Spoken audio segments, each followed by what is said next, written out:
Well, war is bad. The military is bad. We can start there. Wow, what a stance to take. But it is, though. You're so brave. What are you, a Quaker? 'Tis a gift to be simple, 'tis a gift to be free. Hey, of all of the Protestant movements, the Quakers had some of the right ideas. Yeah, they seemed cool. Some interesting ideas about education. They're pacifists. Do we credit them for Quaker Oats? Sure, why not?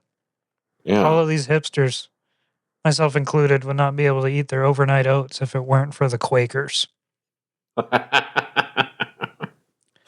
I think is owned by PepsiCo or the company that owns PepsiCo. So all of your food is owned by one of 6 companies.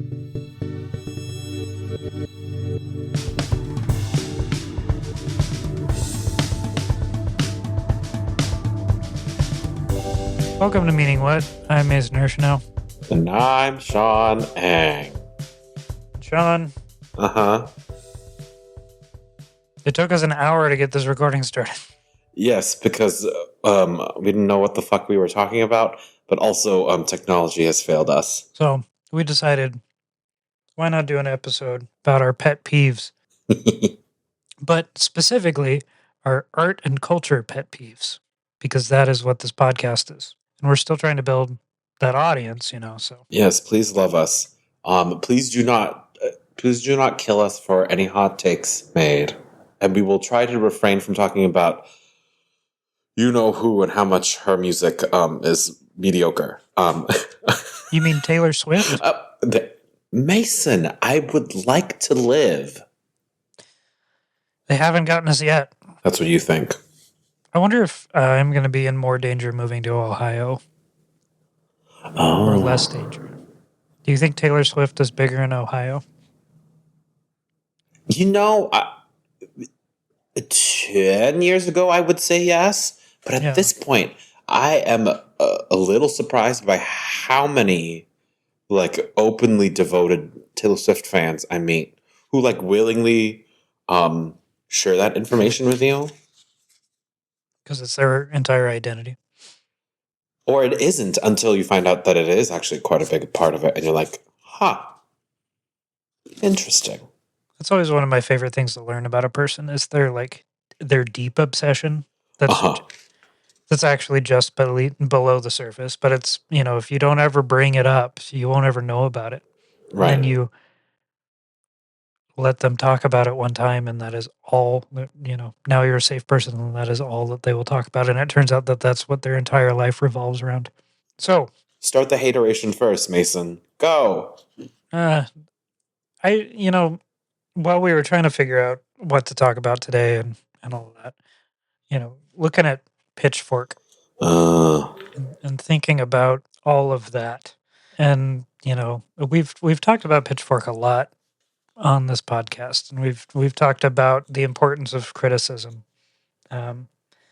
And as we were going through it and talking about the latest review of Sleep Token, which was really pretty funny, and then the review of Tennis, and then Tennis's review of them, I was thinking about how when Pitchfork is good, it's really very good.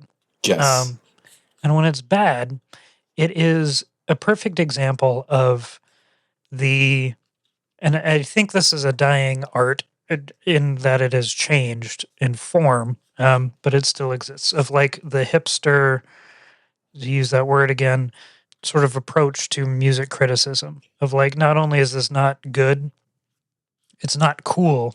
I'm a better person because I don't find it good, As funny as the Pitchfork review of Jet's second album is, that's just the video of the monkey pissing in its own mouth. That doesn't add anything to the discourse, right? And no. I feel I think we've talked about this before, but that style of review has shaped how people write Amazon reviews and how people talk about the things that they consume and watch. And Yes. they don't actually feel that strongly about it, but it's like a style of talking. You see it in like TikToks now and YouTube media reviews. Like it's not I'm not going to talk about it just on the merits. I might talk about it on the merits, but I'm also going to be an absolute asshole about it because that gets clicks. Duh. And anytime that I'm critical of anything, I'm afraid of being that person, even when I am taking the piss out of Taylor Swift. That comment aside, it's different because you're smarter and you're more right. But that's what these guys believe about themselves, and they're mostly men, right? Yes. Woof. It is the intellectual, smoking a clove cigarette in 2005, like that guy. Okay, as a non-smoker, was that the cool thing to do in 2005? I don't know about 2005. I remember people smoking them in the late 2000s, not because they were good, but because they were black. Right? They came in black. The cigarette paper was black, so they looked cool. I just remember like goth girls smoking them. Some people that used to be friends of mine were smoking them as of last year. So I was trying to figure out if that was a cool thing or not. They're disgusting. They're They're disgusting. so gross. Yeah. And they're also illegal in California, I think, because they're flavored. I would not be surprised. Is that what? So is that a thing that you um abhor, distaste, hate? Well, and as we are continuing to do this podcast, thinking about there's a fine line there of Mm-hmm. like talking about something that you genuinely don't like or that you think is harmful or that you think is dumb or whatever, right? Mm-hmm. And doing it in an amusing way that someone will hopefully want to listen to or read or watch. Mm-hmm. It's all that attention getting. And part of that is like the effect of the internet, but you had that to some extent too when a review would be in a newspaper or a magazine, right? You had to get people to actually read the thing. Mm-hmm. Um, Although I think about like being a kid and like going through, because I was this kid, going through the movies in the newspaper and like looking at all the reviews, and you would get like a little blurb that would not really tell you that much about it. It had very little Yes. flavor to it, Right. but you'd get like the stars because it was whatever was playing at the local theater. And you Right. would get the star rating out of 4 or whatever, Yes. and then a tiny little blurb. And unless the film was awful, that little blurb was really just like what to expect, And if it was really bad, it would tell you that it was really bad. But AKA like what you would get from a friend today. Hopefully, if you have friends that taste like, here's your 2 sentence non-spoiler review of Sinners. right, watch it. That's my one Okay. sentence friendly review of Sinners is go watch it. What's the first on your list this week, Sean? Well, actually, it picks off of where you went, where it is the other side and issue to journalism. I'm especially thinking music journalism. Just like no one challenges the artist or actor who is in the press cycle about their work anymore. Everything is a chicken wing interview or like a stupid ass softball interview where there's like, "Aren't you great? Oh my god! And you fell in a well as a kid, right?" And nothing is actually about like, yes, in the 90s sometimes it was like pseudo intellectualism where you're like, it really is the process, but at least you were the like you were at least challenging or asking said artist or musician to like challenge themselves in thinking about the process or at least come up with a bullshit to pretend.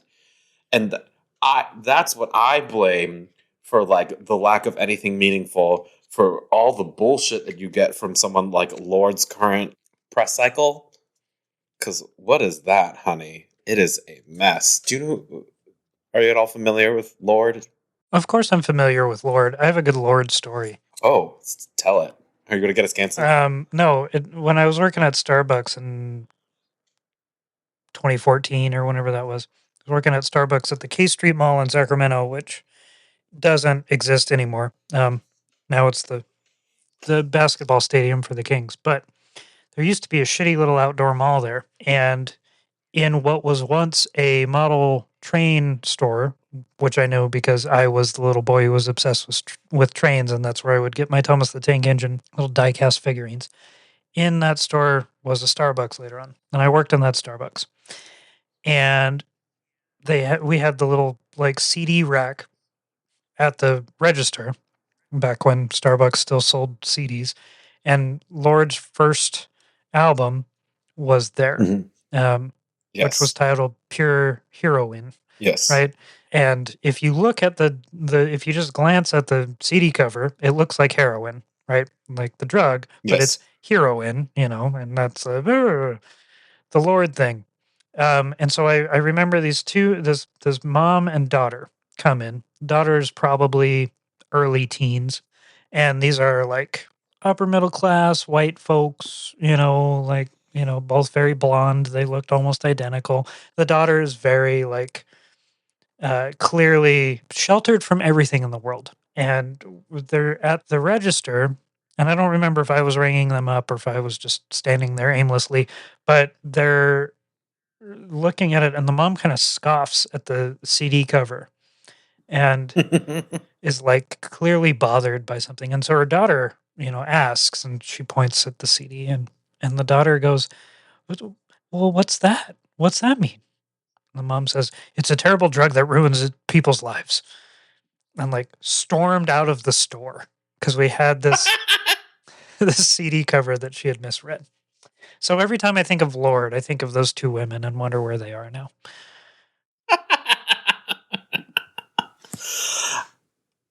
Yeah. Well, Lord has some significance for me as a gay person of a certain age because she's around the same age as me, essentially, or like she has been allowed to grow up in the spotlight since she was like 14 or something with me. So there's some like weird cozy nostalgia. But this album cycle, the first single was whatever and reminiscent of a more successful album, and then like the weird press stuff. Oh, the weird right-wing press thing where she said like she got off birth control and like she felt something like change within her when she ovulated again for the first time. And I was like, oh, what is this? The next single is called Man of the Year and is about her gender identity. And it's hard to feel cynical about it. Hard not to feel cynical about it. And you're like, Is her latest album called Virgin? Yes. Yes, and it's like a weird X-ray picture and like a zipper and a pelvis. And a belt buckle. Yeah, I'm looking at it right now. Uh-huh. And I blame the lack of meaningful music journalism to go, what the fuck, bitch? Explain yourself. Her last album was not very well received either, right? Oh, it was very sleepy. The one before that was well liked. She worked on it with Jack Antonoff. And I think which rumors she dated him at some point. Yikes. I think he didn't work on this one with her. So it's just a bad well, we don't know yet, but we'll see. But yeah, but the hatred here is for like the lack of meaningful engagement in the press cycle. And like with the thing that we all as a skew, like art is also about the intention behind it. But like, let's get to the nitty gritty, not the corporate 2-line prepackaged line about it. Yeah, and there's a fine line there too, where it's like art can be valid and it can also be meaningful and it can also be dumb as shit. Dumb, and it can also be not worth anyone's time, and it can, right? Yes. I've made a lot of art that I was excited about that was not for anyone else, whether or not I realized that. That's okay. And that's okay. I mean, that's part of the process. The difference being that my income is not based on it. But I wonder how much, because I'm bothered by, I don't even watch or read interviews really that much anymore. Yes. And I wonder how much of it is just like growing up and not really caring about people. Like, I don't have the hero worship thing, and Uh-huh. and I've had less and less interest in those people as I've grown older, as I think a lot of people do. Um, Yes. and I wonder how much of it is that everything is the same 8 people, Well, you know? yes. Like, how many interviews are you gonna watch with Timothy Chalamet or Zendaya or whatever, right? Like, Yeah. Pedro I Pascal. know great actor. Can we cast anybody else? No. That's what you need when you need like a 50-year-old man that is kind of fruity but can play straight maybe. That's who you get when you need someone who is older than Oscar Isaac.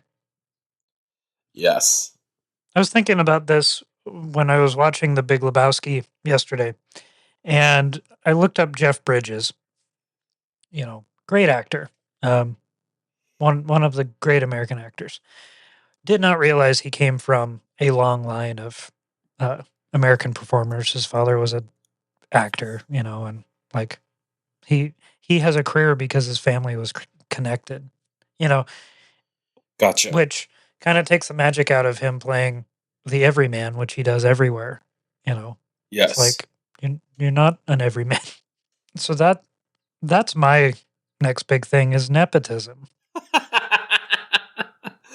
So what do you hate about it specifically?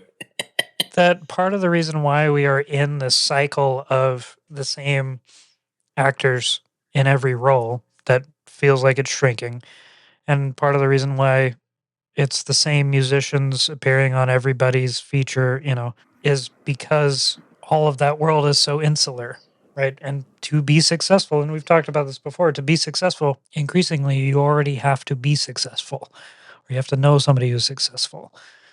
Did the American dream ever exist? I don't know. Um, I would say probably not, but it feels further and further out of reach because more and more every time I look somebody up to see what their background is, it's, oh, their father was a shipping magnate from the United Arab Emirates. And Pedro Pascal's parents were a child psychologist and a fertility doctor who had to run away from the Salvador Allende military dictatorship before he was born. so he's an older individual, right? Yeah.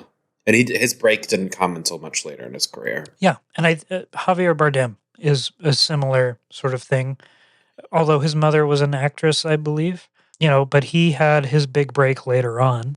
Yes.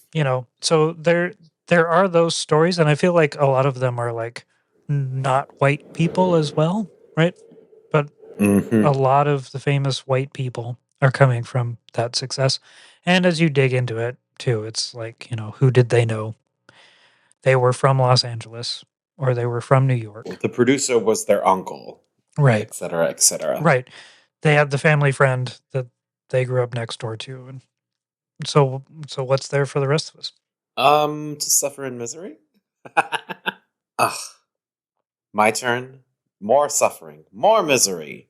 I hate hero worship in the sense of chefs. That one is always the weirdest hero worship to me. Mostly because, well, a variety of things. Like in the working environment, yes, the chef is the boss, and like there is like it is just inherently hierarchical. No matter how much they don't, modern cooking environments want to say that it isn't. But it's just when a chef becomes too famous and too big for their own good, and then they become like a Taylor Swiftian kind of celebrity in their space, and you're left with whatever that is. It's making me like we talked about it. Like it's making me think of that insane SF Chronicle article where the SF Chronicle food writer went to French Laundry on our own accord to like just to eat, but when as a pseudonym, Thomas Keller found out and like confronted her in a courtyard for an hour and a half. Don't do that. And then cooked a meal and comped to that overly exquisite meal in order to like stymie her from writing about it? Question mark. Just a bizarre situation all around. But then I went to the comments and they're like, well, it makes Thomas Keller come off as completely right, and you're like, Huh? There's no version of the world where he's a good guy, you know? Like, Where he's a good guy for that. Please, please, the next time you go to dinner at for 7:30, and you get pulled out to the courtyard to talk to the chef who complains at you for an hour and a half, and then eat a comped meal starting at 9. And please tell me when you'll be happy about that. well, it's that comes out of that very American idea of like, I'm just one paycheck away from being a billionaire, you know? Like, I could be that person, you know? No, you I'm can't. just as important and interesting and fantastic. I mean, yeah, and like Thomas Keller's the ultimate like American story. He didn't come from a fancy cooking school. He just like wiggled his way up at the right time, right place, and he got to where he is, and he made groundbreaking food that was groundbreaking 15 years ago, but he hasn't changed the damn menu since, basically. Right. And Scorsese has So, only ever made the same movie. But, you know, like, well, but at least his is like, well, at least the actors change in that one, right? how many of them have Robert De Niro? All of them? Question mark. Are they still good? I have not watched a Scorsese movie that is like in the last 10 years. I mean, The Irishman was fine. It was fine. Got it. I don't know that I'll ever need to watch it again. But, you know, like, Scorsese does make a fine film. Tarantino's been making the same movie, more or less. And they have diminishing returns, I would argue. He's stopping after 10, though, right? That's what he's threatening? Do we believe him? How many does he have left? Depends on how you count Kill Bill. Oh, okay. If we overgenerously count that as One, but then also does Death Proof count? what is that one? Do you remember Grindhouse? Yes, That was his half of the double feature. got it. Okay. The Wikipedia puts us at 9. Okay, so we got one more. Yeah, counting Kill Bill as 1, both of them together, and Death Proof does count. Okay. So we're at 9. So what's yeah? What are we? What foot related thing are we left with? It's gonna be Pulp Fiction 2, and it's just gonna be. It was It originally was going to be called The Movie Critic. This is maybe the worst kind of hero worship too. Is this idea that one person in a large operation is the core genius? Yeah. Right. It's the same problem. Not identical, but a similar problem between chefs and directors, right? In that, like, there is the visionary. I think with a kitchen, you can make a better argument for the chef being a great mind, especially if they are working in the kitchen, but they still have their sous chefs, they still have their wait staff, they still have the guy Everything who's else, cleaning yes. the bathroom, right? Like all of these Yes. things come together to make the thing. And they are Yes. in charge, but there's somebody managing their floor, right? Yes. And so while they, and they're not cooking every dish by hand themselves unless it's what was that Ralph Fiennes movie, the Menu. Yes. And when you have a director, right? Like the director is the name. You have your James Cameron, you have your Martin Scorsese, you have your Stanley Kubrick, Your Tarantino. your Tarantino. But anyone who watches movies and pays attention to movies knows that, like, the editor is the one that really puts the film together, and the writers Yes. have the beginning of the film, your actors deliver your film, and then your editor creates the film. Finishes. Right? Yeah. And the director is just the boss. And some directors Shepherding. Yeah. Some directors are going to be doing their own editing, but like, Scorsese has been using the same editor for his entire career. Sally Menke? Yeah. Oh, some white woman. Yeah. Interesting. And how important is that? Oh, but she died in 2010. Right. Oh, so rip. Not anymore. But all of his biggest movies were edited by Sally Menke, and like she helped define the Scorsese look in a way that Scorsese doesn't, and you don't get the interviews with her. Right. Right. And we don't. It's the pop star thing too, where you have the person who is the figure, right, and then you have the production team behind them. Not to say that like indie music is any better or worse, right? But the singer-songwriter who is producing an album front to back, the first Bon Iver album, right, is a triumph because of how much work one person did in that. But then there's also Yes. the people that make the album art and the people that like master it and put it all up. Et cetera. Yeah. You would love mastering people to get more credit as one who does it himself. I would love these things to be talked about as like communal endeavors. Right, communal, but like somehow we have built the cult of celebrity and hero worship, so even though we understand it to be a communal effort on some level, we just package it to be this. It is this person's singular vision in some way. Right. Or that's how it's easier to credit that. Well, it's easier to point, yeah, and we love the genius. So it's easier to point to one person and say they did this thing. And we know that that's not the fact because we also like actors, right? Yeah. But and they get the genius shit too. And you're like, well, it's the script too, honey. But then you run into this problem when one of them is a terrible human being, right? And most of them? Right. But back to Roman Polanski. Like, yes, awful human, not the only person that brought Chinatown into existence. So if you allow yourself to see these as these greater projects, right? Like, it also allows you to continue to consume them later on. You know, like if I ever read Sandman again, that's going to be part of what brings me along is that like Neil Gaiman wrote them and planned them out, but then you have all of the artists and editors and letterers that like brought it to life. So, Oy. well, let's take a break and then maybe we come back and we talk about something that we do like. Oh. Which will turn into something that we don't like, I'm sure. Oh.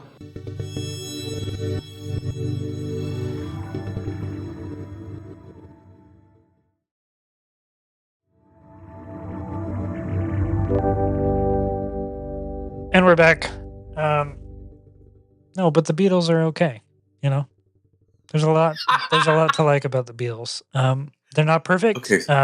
John Lennon, you know, but Ringo Starr's a great drummer, and George Harrison, great guitar player. Yeah. You know, good for them. And Eric Clapton can go fuck himself. Truly, piece of shit. So did you have anything you like, or are you just going to talk about the rock musicians you hate? Well, you had me thinking about Lenny Kravitz all of a sudden, and American woman, get away from me. What an asshole. Why is he an asshole? Is there a reason, or just cuss? He just gives asshole vibes, right? Like, am I alone in this? No, he does.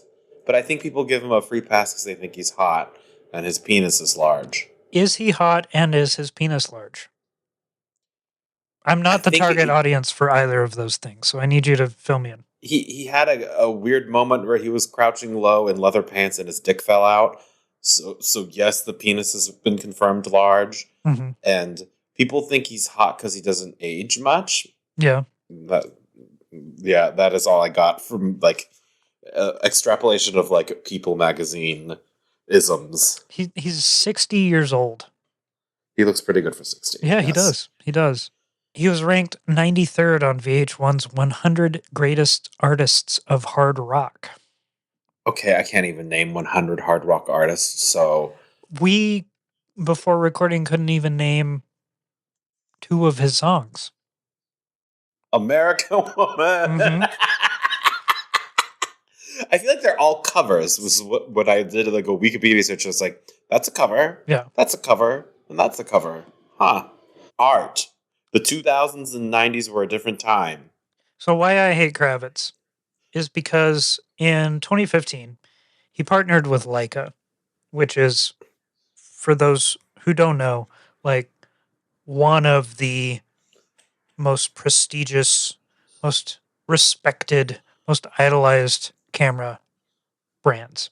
Cartier-Bresson shot on a Leica. Robert Frank shot on a Leica, right? Like, it is the street photographer's camera. They're beautiful machines. I will never probably be able to own one unless somebody gifts one to me. They're impossibly expensive.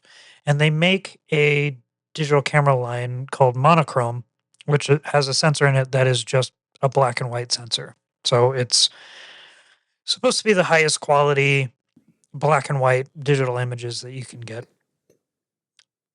We're talking like 10, 20, $30,000 cameras. Like, can get wildly expensive.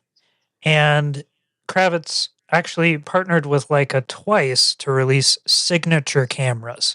Now, this is a man who's most famous for getting famous on cover songs, and he has not one, but two signature Leicas. The first one was a Leica MP called The Correspondent, and in 2019, he made a monochrome edition called Drifter. And Sean, I'm going to look up the Leica Drifter so I can show you it, because it is one of the ugliest cameras, in my humble opinion. And I want you to just describe to folks what you see here. Here we go. Ah! Base color is not chocolate brown. It's that uglier kind of like deep, slightly green, bad cappuccino undertone brown. And then we have a band of really bad fake snake skin. What is this? $23,915. It comes with a matching strap. A matching strap with snakeskin ends on it. No! It comes with matching brown Leica lenses. And the bag, it's all that ugly. This is the ugliest brown they could pick. Mm-hmm. Oh my god. I don't know what to expect, but it wasn't that. It's pretty rough, right? Yeah, why snakeskin? Huh? The camera he put out before that was black with a fake black snakeskin detail, but all the edges were worn, like the camera had been used. Why would you want that on a camera? Which happens with like legitimate Leicas, right? Like, especially if they're painted a fun color, the edges wear out. But no, you could get yours pre-worn for, I can't find a price on this one. But hopefully not $23,000. No, $24,500. Oh, here, I'll send you a picture of this one, and you can. Maybe what if I like this? How this one looks? Oh, that one's just boring. Yeah, it's a worn out and it's like worn down in all the places where if you actually used a Leica and like took it out in the world and like had a strap on it, you know. Okay, I just have to know. Other Leica celebrity collabs. I just want to know if all of them are ugly. Yeah, pretty much. Daniel Craig. Okay, what the fuck are their celebrity choices here? Daniel Craig, don't disappoint me. You're kind of hot. It is. Oh, boring and generic. Okay. Man, kind of disappointing. So, what I like.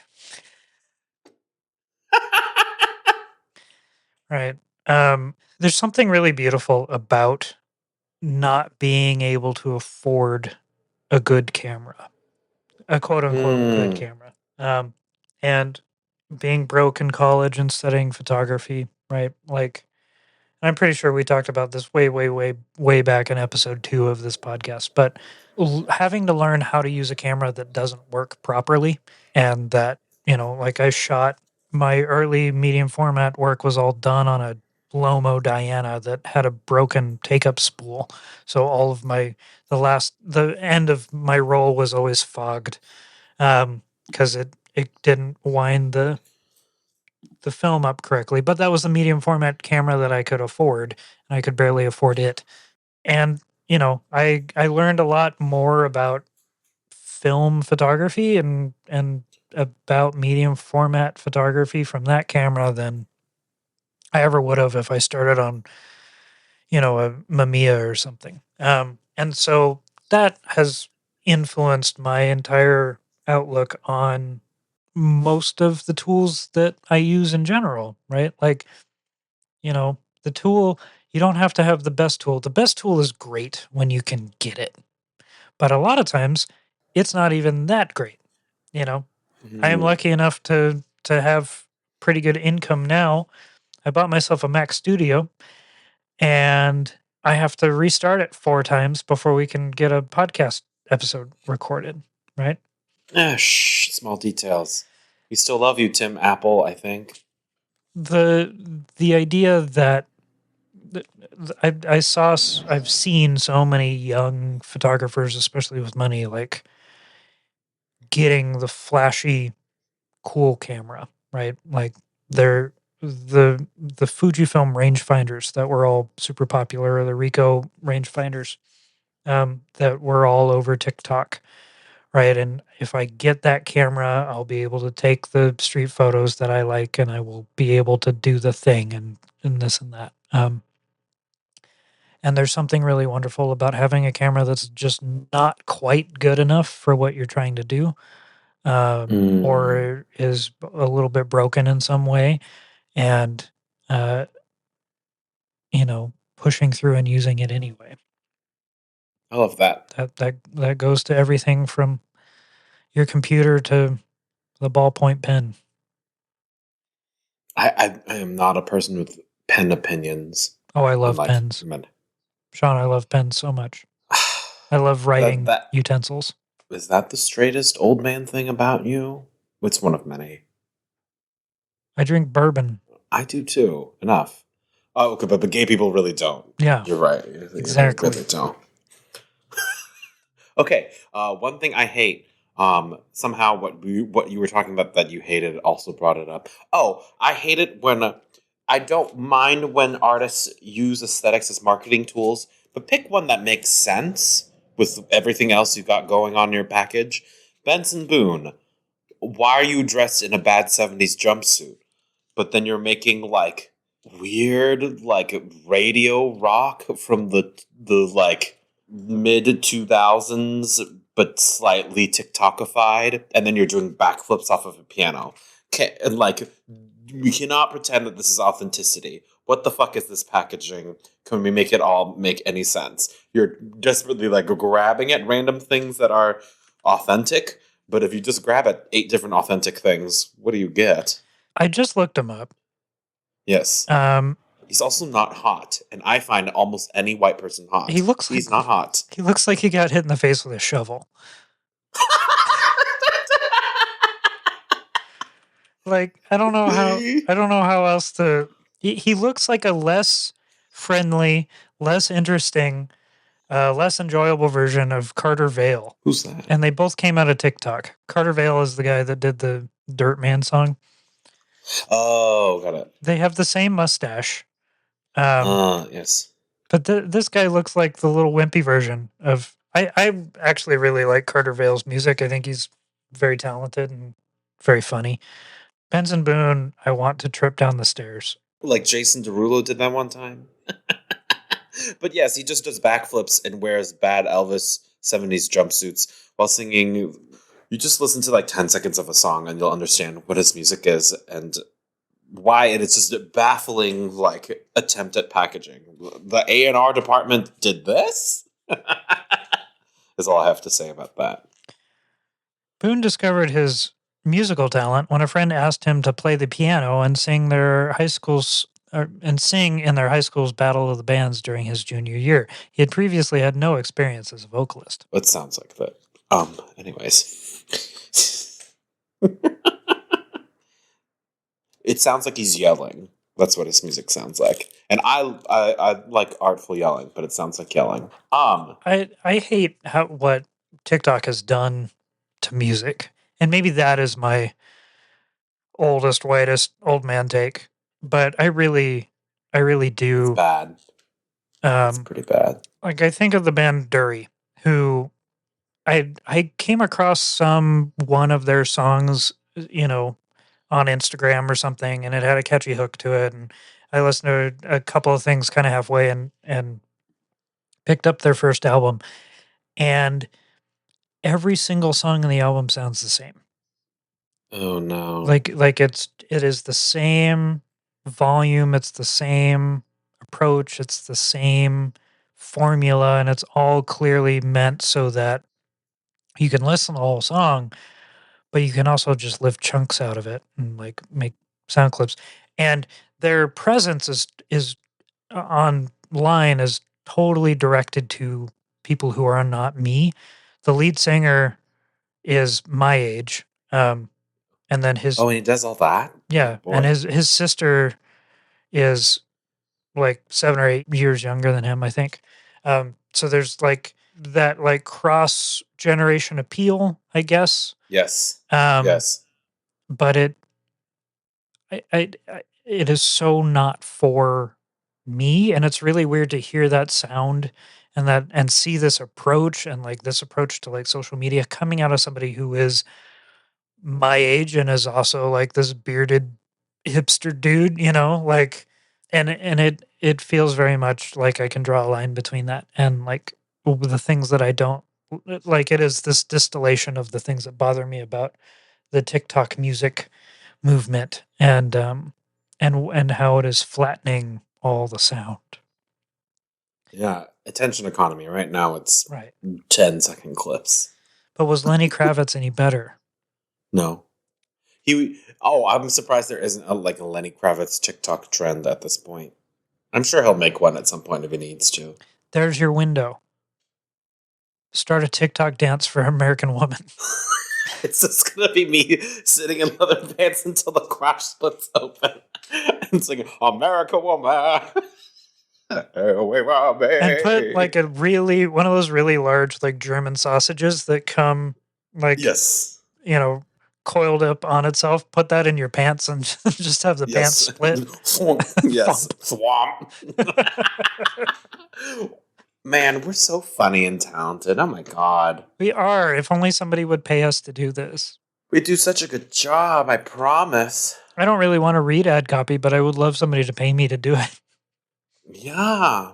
Please buy this vitamin gummy. It'll make you shit good. BetterHelp is really bad for people, and it's really bad for our understanding of mental health, but they are paying us. So use our I sign up feel code. so much better. Yeah. Thanks to them. Because I definitely did a session or 6. I did a session and my life got markedly worse, but you're not me. So try it today. And then you have to be better than Mason. Right. I wasn't looking to participate. You might be. So you're coming from a better place. Oh, one thing that I like, this is weird, but I decided I would say like 2 or 3 years ago, like what my clothing aesthetic would be like for myself, and divorced it from needing it to attach to trends. And I don't think I've ever gotten more compliments or more freedom with how I dress when not thinking about the very tight cyclical trends that you are usually trapped under. It is really amazing how things change when you just are yourself, Yeah. Which is a really gross thing to say into a microphone, but it's very true, right? Like as soon as you Yes. figure out what it is that makes you comfortable and what you want to do, and there are things that, work better than others, and there's still a level of presentation, but where Of course. you can find that overlap between, looking good enough to go out in public and wearing what makes you feel good, it really underlines how much of any of that is just confidence and comfort. Because I've had a similar experience in my 30s where it was just like, I know what I like. I know what I'm into. I want to wear black jeans every single day, Weirdo. It's fine. and I feel good. And I get, resistant when people try to change that. I don't know. I'm thinking about you splitting open said black jeans with a German sausage falling out. Anyways. That's just a good bit. And it is not sexual harassment, no matter what their lawyer says. I don't think so. Oh, absolutely. Not my fault. It's not my fault. Your Honor, I didn't know the sausage was in my pants. I had forgotten that I'd put it there. It just always looks that big. I just keep a sausage in my pants. I should not be judged for this.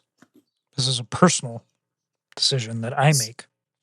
This is an aesthetic choice. I like my crotch to smell like smoked meat. And that's my right as an American. I mean, there are worse smells to have in your crotch, so yes. Yeah, but I mean, you're the expert in this department, but would you really want to be down there and just get a big old whiff of smoked meat? No, sadly not. See. Thanks for hanging out with us tonight and listening. Well, this morning when this comes out, we record these at night, but yeah, listening to all of this. Sean, what are you listening to lately? What have you consumed recently to end this on a high note? Oh, I didn't have a high note to end this on. Oh, you know what? I was watching something and they were talking about genre misfits, and it was like, you wouldn't ask Renee Fleming, cherished American soprano, to sing a hard rock, would you? And I had the nerdiest. Well, actually, Renee Fleming in 2010 did a covers album of indie rock called Dark Hope. So there's that. So there. It is fascinating. She does a Death Cab for Cutie cover, which is just a very weird sentence to say. Cherished American soprano Renee Fleming does Death Cab for Cutie. Is it sort of like a Johnny Cash thing where her version is way better than the original? I haven't listened to the album all the way through. She makes a point of like not singing like an opera singer, and then like the arrangements are tastefully so. So there's that. What are you listening to? A couple of nights ago, I saw Bill Frisell's band live at Freight and Salvage in Berkeley, and that's just good jazz with surprisingly searing guitar over top of it. It was really interesting. I was like one of the youngest people in the audience. There's 4 old guys on stage just playing like jazz blues fusion, and it was good. It took, like, I was really not in the mood for it when the concert started, but then, an hour in, I was like, oh, I get it. This is fun. And then they played a really neat version of Shenandoah, and I was like, okay, I can do this. Go experience art and music live. Go outside. Touch grass. Yeah, do that. And also, Maggie Rogers, the title track of Don't Forget Me, her latest album. I listened to it shortly after it came out and liked it, and then it sort of disappeared, and I revisited it. And that title track in particular is just such a good song about being in your 30s and like seeing everybody moving along, and yeah, like, I don't want to go get married, but doesn't mean that I don't want you to give me attention, or I want you to at least remember who I am. Aww. It's a good one. And her voice is so interesting too. I love her voice. It cracks a couple times on that track in really lovely, fascinating ways. And it feels so real, in a way that I really appreciate. So I would say go listen to the cover that she and Phoebe Bridgers did of that Goo Goo Dolls song. Oh, Iris. Yeah. Yes. And I don't want the world to hate me, and I don't think that they understand. No, not the one that Creed did. I mean, that's what all of those people sound like to me. Anyways. Oh yeah. Want you to know why I am.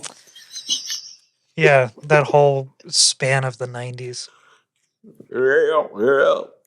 Yeah, listen to Maggie Rogers instead. You'll feel better about yourself. And then Pirate Metallica. And everything's made to be broken.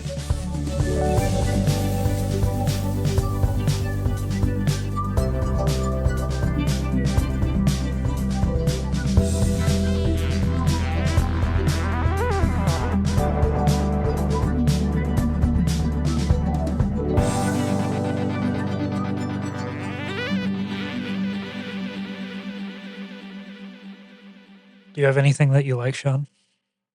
No. What the fuck? Who the hell do you think you are? It's no Sam Studios. Well, actually, Did I stutter?